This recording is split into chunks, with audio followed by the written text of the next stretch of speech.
Hello friends, my name is Gauri Shankar Ekwar and today I am going to discuss the Union Budget 2022, the major announcement speaks on banking sector. So before going to this announcement, let's just go little in the background. What is the background behind those announcements? Just try to understand. So if we can see, first is strengthening the public sector bank by helping in recovery of NPA, recapitalization and freedom to operate. Then second is strengthening the NBFCs and third is developing the infrastructure. So now let's go and just try to understand one by one the major announcement and their impact. So the first announcement is setting up a DFI with a capital of rupees 20,000 crore and which will have target lending target of rupees 5 lakh crore in next 3 years. So now let's just understand why this additional DFI when I already there was already IDBI and ICICI was there and subsequently they got merged with their private bank and they become full-fledged commercial bank and now this IDBI bank is totally going to as a private bank. So just let understand because when this DFI was established like ICICI Bank or this ICICI, that time the government has funded those banks, but these DFI were totally dependent on the funding from the government. And the funding, whatever funding was being done through this bank, it was purely for infrastructure funding, and those were long-term projects. Long-term means more than 10 to 15 years or more than 15 years of maturity. So when those this DFI was set up, at that time the government started funding. But later on, when this financial model or like when this infrastructure segment started giving some problem and there was a rise in NPA, then there was a problem of capital because the source of funding was very limited because it was totally funded from government funding. So, so just to solve that problem, they got merged with this commercial counterpart, and they become full-fledged private bank. And in fact, this IDBI is in the process, and this announcement only in this budget announcement, this IDBI bank has to be private in this financial year. So now let's coming back to this setting up of DFI. Why this government is again setting up DFI? Because you know this infrastructure segment in India is still require many things. The roads, the ports, and the railways, metros. There are lots of scope in this segment. However, since now this there is no special development financial institution to cater this demand. So now the government has understand yes there is a need. So let's set up a DFI. So, but again, the concept here is not the intention of the government is not to fund this DFI entirely, but they're just helping with this 20,000 crore for setting up. So as per this RBI norm, this DFI they can go up to 10 times of their equity for borrowing. So if it is 20,000 crore, so they can borrow up to 2 lakh crore. So against this 2 lakh, the target is given of rupees 5 lakh crore for the next 3 years. So which is doable. Now the second is setting up bad bank in the form of ARC and AMC. So as we know that in India, the NPA was always a problem since last in a decade, but due to some major announcement by RBI and the government of India, like this cleaning of exercise and the ARCs, this NCLT and the IBC, especially IBC. So this NPA is coming down, no doubt. If you see in the 2018, the gross NPAs of public sector bank was 8.96 lakh crore, which has come down to 6.80 lakh crore in 2020. So the NPA is coming down. In fact, this GNPA ratio is also come down. Earlier it was around 10, more than 10%. Now it is under the 10%. But even though the picture is sound like good, but due to this COVID, there is again possibility. In fact, in RBI, this financial stability report in December, RBI is projected that it can go. this NP level can cross again 10% range, and it can double also. So just to helping the public sector bank for recovering this NP amount, the government has proposed to setting up the bad bank in the form of ARC. So let's understand how ARC will help. ARC is not like immediate solution. So what is basically happening in public sector bank? Uh, because of NPA, they have to provide. So the provisioning, suppose if the NPA is, if it is more than 4 or 5 years, then 100% provisioning is required. So what you have done basically, you have already provided entire loan amount which you have given to the this borrower, but there is no recovery, or you can say this simply it's a technical return of the account.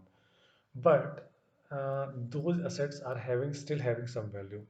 So, eh, because bank has to do the business, new business and recovery. But when you do both the things together, you cannot do things together, because either you can focus on the business or you can recover the amount from these bad asset. So coming this concept into the mind, the finance ministry or government of India has proposed ARC. So what ARC will do, they will like as a there will be like a parent company. So they will buy all the bad assets or like NPA from the banking sector or public sector bank, and they will take charge of those NPA assets, and they will do the necessary thing for recovery. So whatever, whenever the recovery comes, they will pass on to the public sector bank after keeping their charge or like their share. Because when they will buy this NPA, it is not pure cash. So there is some ratio, maybe 90% or 80%. They have to issue the security receipt, and the balance they can fund. So it range between 10 to 18%.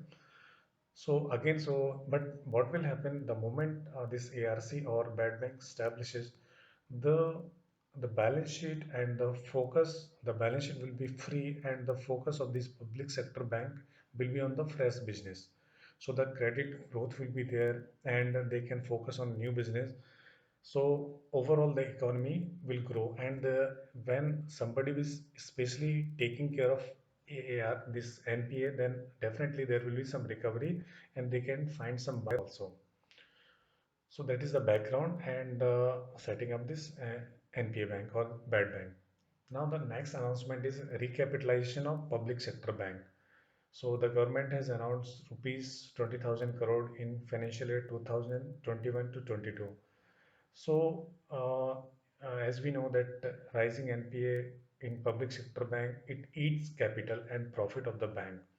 So again, if you want to this grow, if we want to grow, overall economy want to grow, then definitely the lending should be there, and the lending can happen when there is enough capital, because there are lots of restriction from RBI side, from the regulator to maintain SLR and CRR in the form of cash and security, so that, and in addition to that, bank has to this makes the fund arrangement for lending the same to the borrower. So in 2019-20, the government had announced around 70,000 crore, but this year the 20,000 crore is announced for recapitalization. So again, it is based on the performance, like earlier also, the bank who were doing good, so they got the funding from the government of India. Next announcement is privatization of IDBI Bank, two other public sector and one general insurance company. So as we know that IDBI has already been kind of private bank now, because it is not directly, it is indirectly held by the government of India, because LIC has taken the stake. But now the government is planning to this investment, this IDBI bank, uh, and just want to make it private bank so that it can operate freely. So when we go back to our slide, so there is one objective is freedom to operate. So the objective behind the privatization of this public sector bank is is to give them freedom to operate, because in public sector bank there is like CVC and CBI and So sometimes there is a decision paralysis in the long this landing and especially recovery also. So just to handle these and just to give them freedom, so the government has proposed privatization of IDBI Bank and two other PSP. And the government has not announced the name, but it may come soon in the picture. And they are also proposing the privatization of one general insurance. Now setting up the e-courts and the alternate mechanism under NCLT. Again, this is again measure for faster recovery because now e-courts, because due to COVID, especially COVID when the movement is limited and now, people are not traveling, so the government is trying to set up the e-courts. This borrower or lender, they don't have to go physically and don't have to appear physically in the court, so the process can be smooth. And they are also trying to find out some alternative mechanism like IBC, that they have given the particular timeline for, so they may also working to devise some new this alternative mechanism. Now next announcement is NBFCs with asset size of rupees more than 100 crore can initiate recovery under SARFAESI for advances rupees 20 lakh and above reduced from 50 lakh. So this is again a measure taken by the government of India for reducing the ticket size from rupees 50 lakh to 20 lakh per borrower for initiating the recovery process under SARFAESI Act for NBFC. So this will again give boost for recovery of bad debts or non this NP account in NBFC sector. Now next is a reduction in margin requirement for startup India from 25% to 15% and other allied agriculture activities. So yes, this is again push for startup India, that margin requirement has come down from 25 to 15%. So it will boost the startup India and the security, because now uh, it has come down to 10%. So the new startup, they have to offer the lesser, the 10% security as as a margin to get the fund from the bank. The next point is target for agriculture credit, that is rupees 16.5 lakh. So this agriculture credit is basically priority sector lending. So the government has set a target of rupees 16.50 lakh for this financial year. Now the last thing is tax neutrality of capital gain in conversion of urban cooperative bank to small finance bank. Because this cooperative bank, because recently the RBI has also come up with some rules and regulation for cooperative bank, and small, just to broad base this banking and to the needy people and pure as a pure financial as a banking product. The RBI has come up with this concept of small finance bank and payment bank. So lastly, this is the overall development in banking sector. So hope you would like this video. Thank you. Thanks for watching. Thank you. Thank you.